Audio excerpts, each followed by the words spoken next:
via CBC TV8 and online to this afternoon's media conference.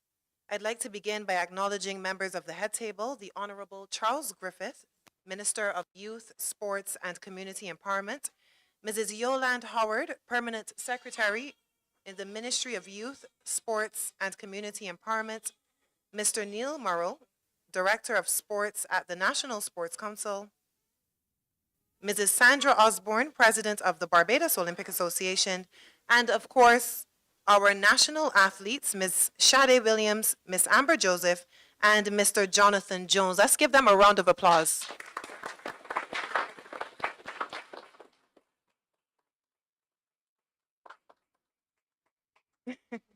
I now invite Mrs. Sandra Osborne, President of the BOA, to deliver brief remarks. Ms. Osborne, you can do it from your station.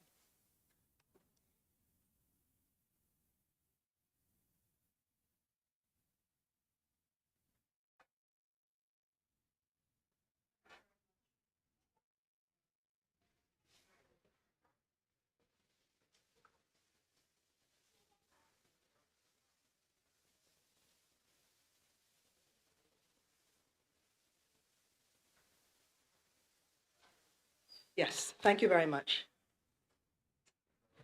Madam Master of Ceremonies, thank you very much. And ladies and gentlemen of the media, friends, athletes, Honorable Minister, PS, Director. As the Commonwealth Games Association of Barbados, the Barbados Olympic Association is pleased to be associated with this event to celebrate the hard work, dedication, discipline, and indeed resilience of our athletes who have earned their place among the best in the world in their respective sports. We thank the government of Barbados for recognizing excellence. Sade, Shane, Jonathan, and Amber are all very well known to us and definitely deserve our congrats. We could not be more proud of their outstanding performances at the Commonwealth Games. The record-breaking gold medal and the silver and the bronze medal, as well as our 4th place in judo and the silver plate in squash. Our gold medal performances at the Pan American Track Championships was actually a perfect sequel, followed by other outstanding performances in squash and motoring at the global level. Nor can we forget our 6 silver medals at the recently concluded inaugural Caribbean Games. 5 silver, 2 each in swimming and track, and 1 in netball, and a further bronze in track. Of course, our bronze medalists in swimming at the first Junior Pan Am Games at the end of 2021 started this phenomenal momentum. Time, of course, does not permit me to name all these athletes, but I think it's fair to say that 2022 is going to stand out, especially in our sporting history. We at the BOA have big dreams that, like any other small country which has won medals at international games, Barbados can indeed win medals, and we have shown that it can be done. But elite athletes require access to resources necessary to perform optimally. Developing an elite athlete requires a significant investment in high-performance training in an environment of excellence based on current sports science principles. All this translates into time, resources, and most importantly, good competition and training facilities. And for us, as the umbrella body for the Olympic and Commonwealth sport movements in Barbados, with 39 affiliated national sport federations, an athletes commission, and very close ties to the Paralympic Association of Barbados, for us it is all about being athlete-centered. It is about working with our stakeholders to apply our resources prudently in the investment of athletes at all levels, from emerging to developing to high performance. In 2022, even although we have more than doubled our direct funding to athletes to 1.475 million, with the allocation weighted very heavily in favor of our top 12 Road to Paris 2024 athletes, we know we have improved their chances, but we are still aware that it takes a lot more than this to produce medalists consistently. Note that this amount is just direct funding and excludes additional support for games, for qualifying competitions, and other development initiatives and national federation support, which are all funded separately. Of course, none of this would be possible without the unwavering financial support we receive from Barbados Lotteries in particular. Many of the BOA directors who were around when the lottery was first started say without any fear of contradiction that the lottery was a game changer. The fact that we were able to invest over $20 million in the last 4-year Olympic cycle between Rio 2016 and Tokyo 2020 to support athletes and our affiliated national federations gives an indication of how critical the lottery revenue is to us and how grateful we are that we can make a difference as a result. So as we celebrate the achievement of these athletes, our call is to wider stakeholders, to the government, sponsors, and donors to work with us to support our athletes' journey to Paris in the funding program we call Road to Paris 2024. This journey includes the Commonwealth Youth Games, the Central American and Caribbean Games, and the Pan Am Games in 2023, all stepping stones to Paris 2024. We believe we can do so much more as a country if we focus our collective effort on working together in support of these fine athletes, not just at the end, but at the beginning and throughout the journey. So congrats again to all our medalists and our team in general. And we really do admire your commitment to excellence. And generally, I would say that we are very satisfied with the progress of sport and consider that our athletes have done us proud. So with those few remarks, I'll just hand it back to you. Thank you very much. Much obliged. Thank you, Mrs. Osborne, for those remarks. I invite the Honorable Charles Griffith, Minister of Youth, Sports and Community Empowerment, to deliver remarks at this time.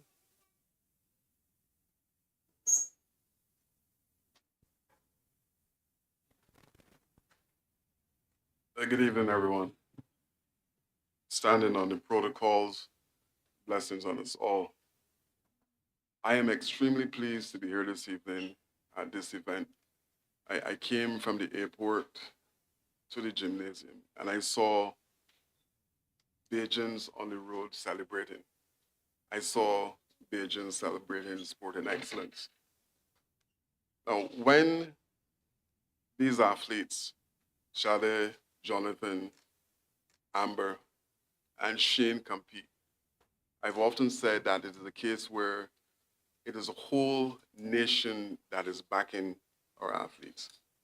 Unfortunately, because of other commitments, Shane can't be here this evening, and we accept his apologies. Now, government is on a quest to ensure that all of our athletes, the ones who reach the level of the three that are here this evening, excel at a level where all of us will be proud, where they continue to hit podium. And I'm aware that there's a concern, a major concern about not seeing our stars on home soil perform. But I want to say this evening that the National Stadium is not a panacea for us to hit the podium. We need to buttress what we're doing as it relates to our coaching. We need to have a more focus as it relates to how we treat our athletes, yes, at the local level. And we are cognizant of that. Government is aware that we need to have a national stadium. I need to have a national stadium. Like I said, we need to see our athletes compete. Well, Amber, unfortunately, we do not have that track as yet for cycling. But we need to have them at that level. To this end, I took a paper to Cabinet last week and I got approval to have a consultant, so to speak, visit our country on the 23rd, the 21st of this month to look at the possibility of how soon we will have a national stadium here in Barbados again. We are also, again, engaging and looking to re-engage the Chinese to make sure that we cover all of our areas as it relates to having a stadium. But like I said, the stadium is not the cure-all for all of the issues that are related to training on the island. My ministry are doing several things to ensure that we can help and assist the athletes. I'm aware that we need to have athletes off the island to take care of additional training via scholarships. And to that end, Mr. Rowe, who's sitting here, is piloting a project that we will now own. And I've said this before, the SATs program. Because if you're asking a family that is struggling, and I will use that word in St. John, to pay between $450 to $600 to one or two individuals on the island to prepare them for SATs, then we're in trouble. So the ministry is taking the task or engaging in having an SAT program in place to facilitate that. We know that the stadium, the track is bad. Usain Bolt is also in need of repairs. So we have been proactive in the fact that if you look, I guess that is the eastern side of this building, you will see that we would have recently cleared an area to put a 400 track that will be used in lieu of the National Stadium until we have the National Stadium up and running. Now, we are working in partnership with the BOA to ensure, and you would have heard Ms. Osborne mention the dollars spent coming from the BOA in terms of getting our athletes at that level. But we too need to do what we have to do at the government level. So, in short time, we will be looking to restructure the National Sports Council to make it fit for purpose. Because if we are the developmental organization that is the one that is to drive sports at grassroots level, then we need to look in a different direction as it relates to how we deliver our services. And shortly, that will happen in the sense that we will restructure in a way that we can impact or we can have the most impact at community level. From the time I took up this particular post, I would have mentioned that grassroots sports is important. We speak about the national stadium, and I will go back there, but the Olympics, Commonwealth, World is not only about track.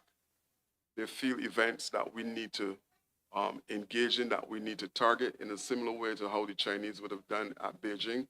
I think that we need to now be focused in terms of how we treat to our athletes and how we prepare. It cannot be a case where from Olympic to Olympic that we have a wish list. We must identify those disciplines and those athletes that I believe or we believe can hit podium and focus some attention in that particular direction. And if we do that, I believe the type of success that we're looking for, that we saw today in terms of how people treat to our three athletes that did that motorcade, that we will have that replicated time and time again.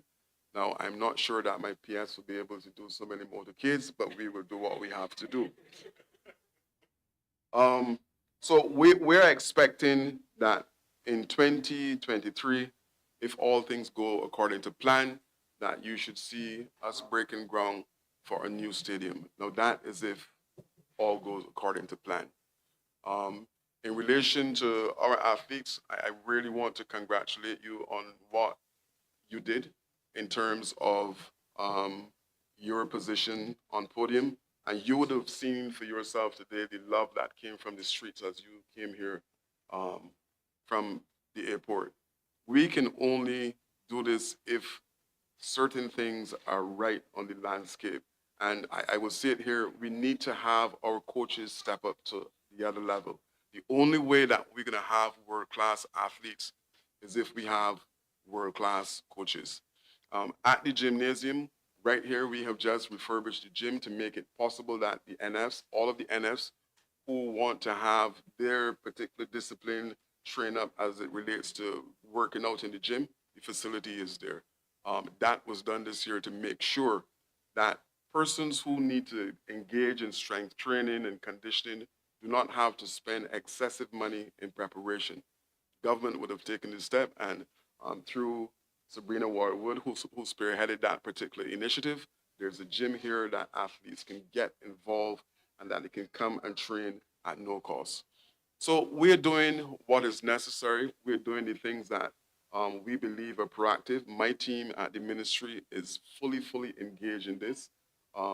They're constantly looking for opportunities. Last week, I had a meeting with Guelph University out of Canada with the understanding that hopefully by September next year, we can have some scholarships that are dedicated to athletes, to our student athletes. So everything is in place. It's just a matter now for us to find the diamonds in the rough and to shine them up to a level that we will be sitting here in the not too distant future celebrating athletes like the three that I heard this evening. So I give you my solemn, solid promise that government is doing every single thing that is necessary at this time. And I've mentioned before that it is not a case that the Ministry of Youth, Sports and Community Empowerment, that we have our own cup. We are pouring from a single cup in government in Barbados. So when we have an opportunity to pour from the cup, we will. When we have initiatives that we believe are new and that can transform what is happening in athletics and sports, we will do that. Rest assured that we will do that. Thank you.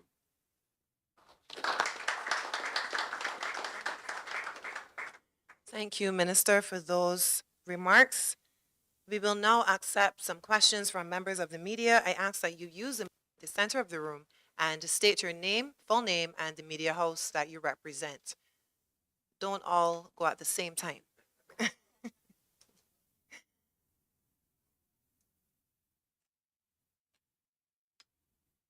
I'm Mark Goodrich Boyce, Nation News. My question is for the minister. Will there be any incentives for Sade, Amber, and Jonathan in terms of money? Only this morning we had discussions in relation to this. I had some discussions with my PS. I would not want now to posit anything in a definitive way. What I will say to you is that we will explore the possibility of doing exactly that because we believe, and I believe, look, the reality is that in this country, a lot of people have watered down what it is to be a national athlete. And I'll give you an example of what I'm talking about. We have national athletes that are overseas, and these athletes are playing in whatever profession, and they can't fully concentrate because they're concerned that when I get back home, my employer might probably fire me. So I'm saying that we need to do something about that. We need to treat our athletes at a level where recognition is really paramount on this island. One example today, again, if you wanted to see what I'm talking about, is the motorcade. We have recently approved the national sports policy. I believe that Parliament is on break for 2 weeks. In 2 weeks' time, when we come back, it is expected that I will push that in Parliament, and it's expected that that sports policy would be our roadmap in relation to how we treat a whole set of disciplines on the island, right? So to get back to your question, we are looking at it to see how best that we can offer something that is tangible for our athletes who reach another level. And hopefully in the not too distant future, I'll be able to announce something if all goes according to plan. But that is in the pipeline for sure.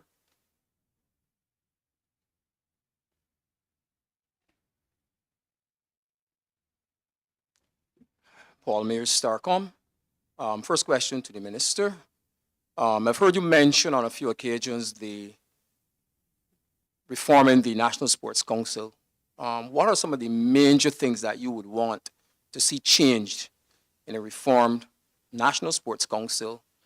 Secondly, you mentioned the 400-meter track being put. Could you give us some timelines on that?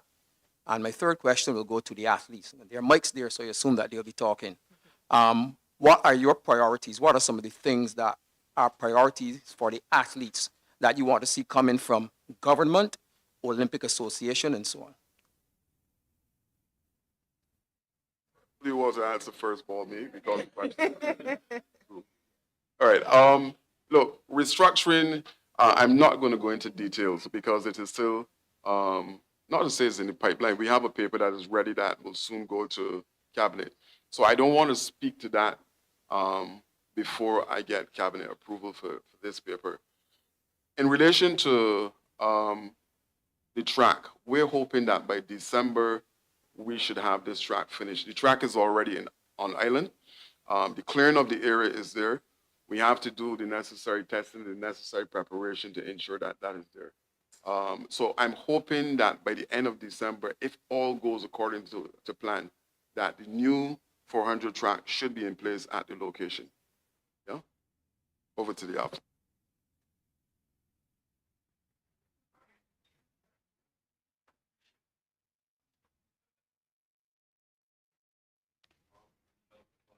Hello.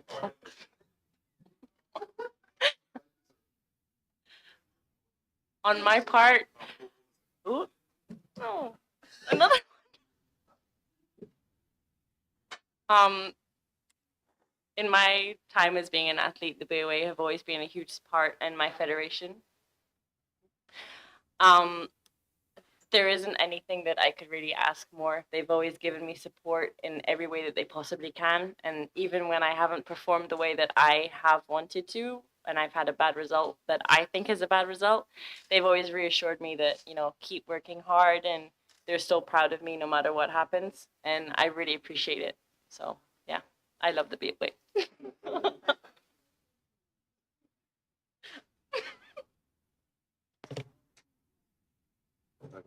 Move them also. I think being a collegiate athlete, increased funding would be always appreciated. And also the implementation of some kind of mental health uh, initiative or program to help athletes, because I know myself, I had this year was my most successful year as an athlete, but it was also the most I dived into like my mental health, seeing therapists, seeing sports psychologists before big competitions to help me to get over the nerves I would have and to be able to perform at my best. So not just for myself, but for the other athletes, the younger ones, and even the ones that might be next to me, because you never know what we're going through. So if we have that in place, it'll always help us.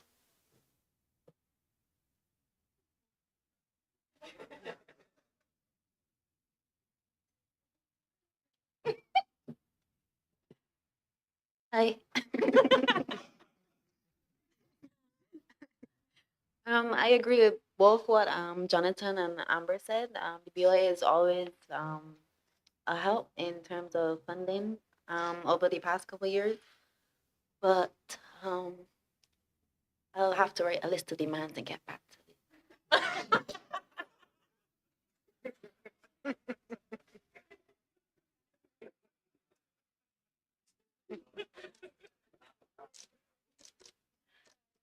Anyone else from the media has any questions? Of course you can, Amber. My question is to the president of the Barbados Olympic Association. We know the BOA has been doing well in terms of giving funding. Is there anything more you guys will be doing? Um, I think that what we have done over the years is to try and revisit whatever we've done in any particular year with a view to seeing whether we can do better. And for example, we would have announced earlier this year, I believe, that we had started the Road to Paris 2024 program, for example. What that has done is to actually give 12 elite athletes much more than they would otherwise have had. So I think fundamentally where we are is that, it's an ongoing process. We are never satisfied that it's enough because we recognize that developing an elite athlete is a multifaceted exercise. Jonathan has touched on some of the areas that we tend not to pay a lot of attention to. And the whole idea behind our increased funding to this elite group is to try and give them an opportunity to access some of the non-traditional things in terms of what Barbadians perceive as what it takes to develop an athlete. So, I mentioned um, training, elite training based on sports science. And that involves, I mean, the whole gamut. I am no coach, so I obviously am not qualified to speak of the various elements. But the point is, we recognize, even although we're not the experts, that there's a whole science out there in terms of how you develop sports people. And we want to try and play our part as best we can. So it's an ongoing exercise for us, as I said. Any other questions from members of the media?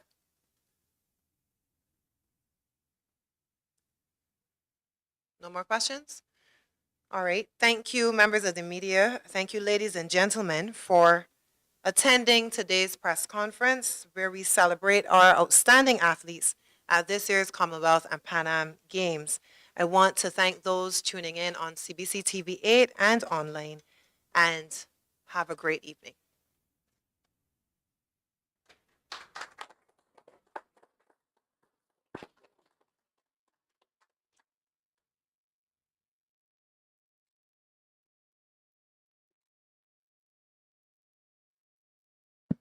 I ask that the members of the head table be allowed to leave first, and just gather in the VIP foyer for some light refreshments. Feel free to use the VIP suites, Minister, if you want to host anybody.